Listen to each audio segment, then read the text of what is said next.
అందరికీ నమస్తే. Welcome back to Nellore వారి ఇంటి రుచులు. ఈరోజు వీడియోలో గోంగూర చికెన్ని ఎలా చేయాలో మీతో షేర్ చేసుకోబోతున్నానండి. లేట్ చేయకుండా వీడియోలోకి అయితే వెళ్ళిపోదామా. ముందుగా స్టవ్ వెలిగించేసుకొని ఒక కడాయి తీసుకోవాలి.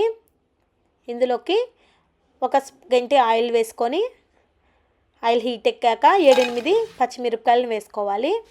అలాగే ఒక కప్పు గోంగూరని నీట్గా కడిగేసి తీసుకున్నానండి.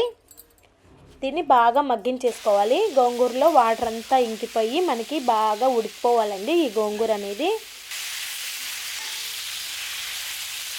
ఈ విధంగా మొత్తం బాగా కలిపేసుకుంటూ మనం మగ్గించేసుకున్నాక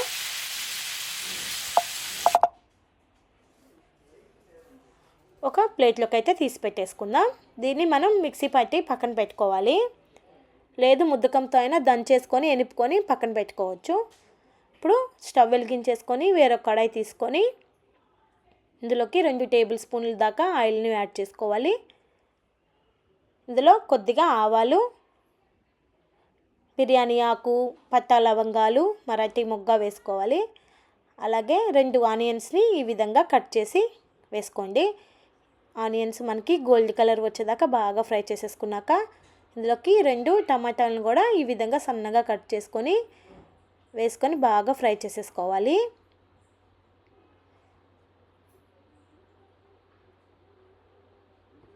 ఈ విధంగా మనకి టమాటాలు, ఉల్లిపాయలు బాగా ఫ్రై అయిపోయాక ఇందులోకి 1 కేజీ దాకా చికెన్ని 2-3 సార్లు కడిగి తీసుకున్నాను నేను. చికెన్ని ఇందులో వేసేసేయాలి.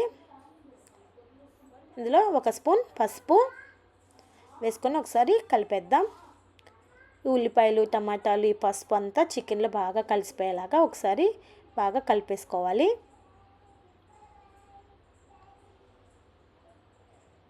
ఇందులోకి ఇప్పుడు 1 టేబుల్ స్పూన్ దాకా అల్లం వెల్లుల్లిపాయ పేస్ట్ వేసి కూడా మళ్ళీ కలుపుకుందాం.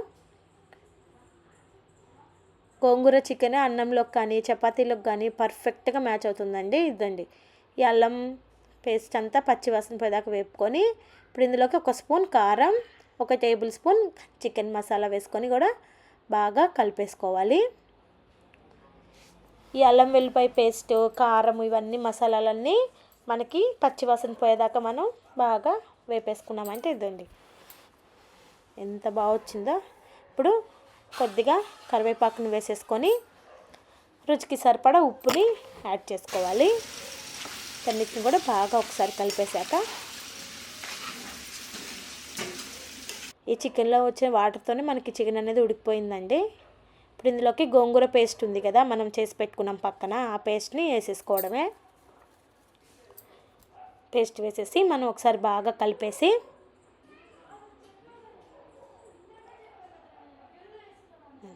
ఈ విధంగా బాగా కలిపేయాలి. పేస్ట్ అంతా మనకి చికెన్లో కలిసిపోవాలి. ఇప్పుడు కొద్దిగా 1 కప్పు దాకా మనం నీళ్ళని వేసుకోవాలి.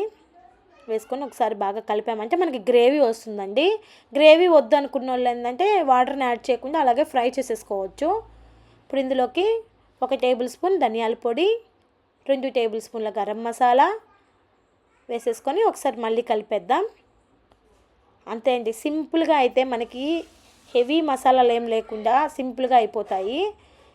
మీరు కూడా ఈ వీడియో చూసి ఈ గోంగూర చికెన్ని తప్పకుండా ట్రై చేయండి. ఎలా వచ్చిందో మాకు కామెంట్లో తెలియచేయండి. ఇప్పుడు కొత్తిమీరని వేసేసి సర్వ్ చేసుకుందాం. ఈ వీడియో కానీ మీకు నచ్చితే మా ఛానల్ని లైక్ చేయండి, షేర్ చేయండి, సబ్స్క్రైబ్ చేయండి. ఈ వీడియో మీ ఫ్రెండ్స్కి షేర్ చేయండి. Thank you for watching.